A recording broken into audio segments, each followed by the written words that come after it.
everybody. It's a new week, and that means it's time for a new Flash Forward here on YesNetwork.com. I'm Chris Shearn, and joining me as always is former Yankee and current Yes broadcaster John Flaherty. Flash, welcome. Thank you, Chris. How's it going?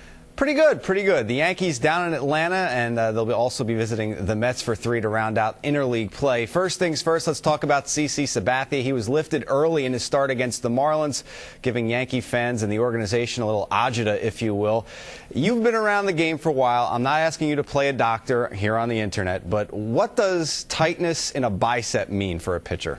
You know what, I think the first indication was bicipital tendinitis, which maybe you would be a little bit concerned about. But it sounds to me more like a little fatigue issue in the bicep, and if you're going to have any sort of discomfort in your arm, that's where you would want it to be, Chris. You know, you don't want any problems with the shoulder or the elbow. The bicep is actually a good thing. You kind of work that out with a little ice and a little heat before he takes his next start. And all indications are it sounds like it's not going to be a problem. We know the Yankees love to send players to get MRIs. They did not do that with CC Sabathia, so that tells me it's not going to be an issue. Okay, well, that's good news for the Yankees. And let's talk about Chien-Ming Wang now. He could build on his last start last Wednesday against the Nationals. What do you think he has to do in his start against the Braves? Well, I think he needs to bring a little better stuff than he did against the Nationals. You know, we know the Nationals are not the most potent offense in the league. But the one thing I thought he did well in that start, Chris, was he pitched a little bit more. I mean, he threw some more sliders.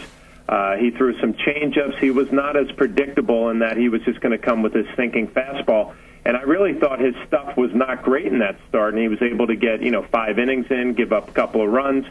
So it was a positive start for him, but I think if he goes, in Atlanta tonight and has a little better stuff, by that I mean 93, 94, and better movement down in the zone, and he pitches like he did against the Nationals, it should be a nice night for him. Now, I know his numbers really aren't that great. I mean, they're pretty awful this year, but this is still a guy, and I keep repeating myself. I've talked to David Cohn about it. I've talked about it with you ad nauseum. This is a guy who won 46 games in 2.5 years, and I understand the train of thought where, well, that was 2 years ago. That was 2.5 years ago.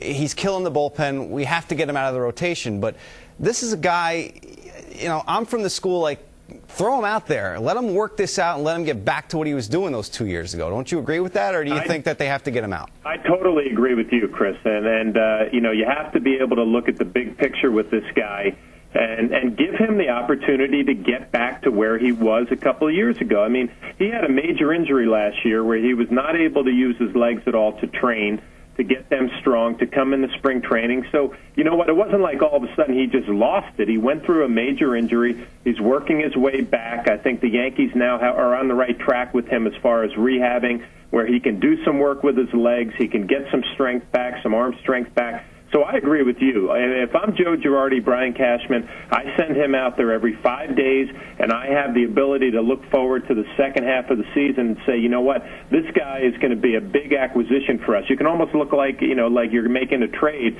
where you're going to bring in a number 2 guy, in your rotation. I think he can be that. I think he's showing signs that it's right around the corner. See, the problem with Wang is, though, that in this area, it's what I like to call in a couple of my blogs, Janet Jackson disease. It's what have you done for me lately? Flash, you're from the area, so you know this as well.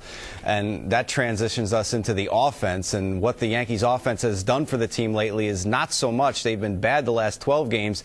As we take a look at this graphic from the previous 11 and the last 12, I mean, they were batting .276 in the previous 11, and the last 12, it seems like everyone in the lineup, Flash, has gone cold at the same time. Yeah, and it happens, and everybody before this little stretch was hot at the same time. So, Kevin Long, the hitting instructor, felt good about it. Now they're going through, a little tough time, and that happens during the course of a season. And, you got to find ways to manufacture some runs. There's been a lot of talk that the Yankees offensively do not do a good job against pitchers that they have never seen before.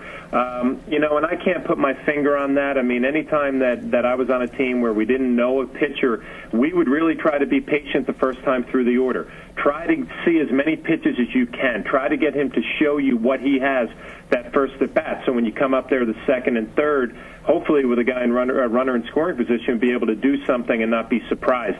I think the Yankees, have to do a little better job with these young pitchers that they've never seen before, really taking a good look that first time through, and not saying that you're throwing the at bat away, but you want to get something out of it, and that's seeing as many pitches as you can. Well, you definitely want to get him tired and you want to get him worried, that's for sure. Now let's talk about, let me put you in the manager's shoes here for a second. The Yankees are one of 3 teams in the American League, the White Sox and the A's being the other 2, that have to play 9 straight in National League parks without a DH. If you were the manager of the Yankees, the White Sox, or the A's, would you be a little miffed about that? Yeah, it's one of the problems with interleague play, and the Yankees... in this situation, Hideki Matsui, you don't have the ability to have him as a DH. I don't think you want him to play the outfield because of his health problems with his legs.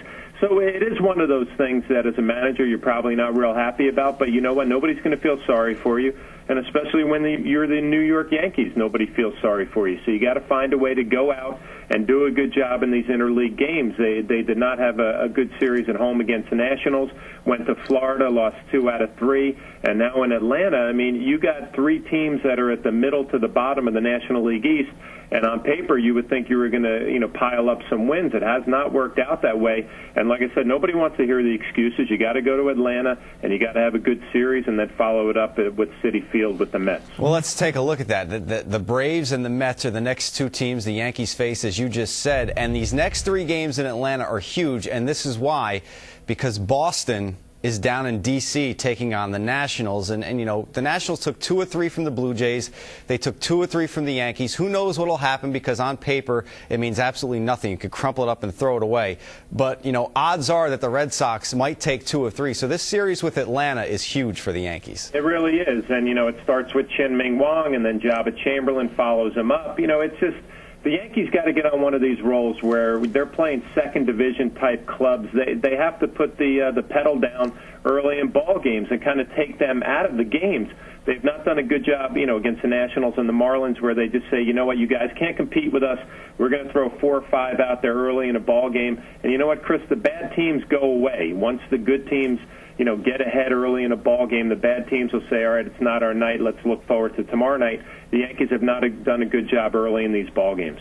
All right, now let's take the focus off the Yankees for a second. You're a former player, John, so let me get your thoughts on Donald Fehr stepping down next March. What does that do to the Players Association? What does that do for baseball? Well, first of all, Chris, Donald Fehr did a great job for the players. I know the public perception with fans and the media might not be the greatest, but his track record speaks for itself. I think over the last year or 2 or 3, I think the union has made some mistakes with the steroid policy and things like that. But all in all, Donald Fehr's run has been a very, very good one for the players.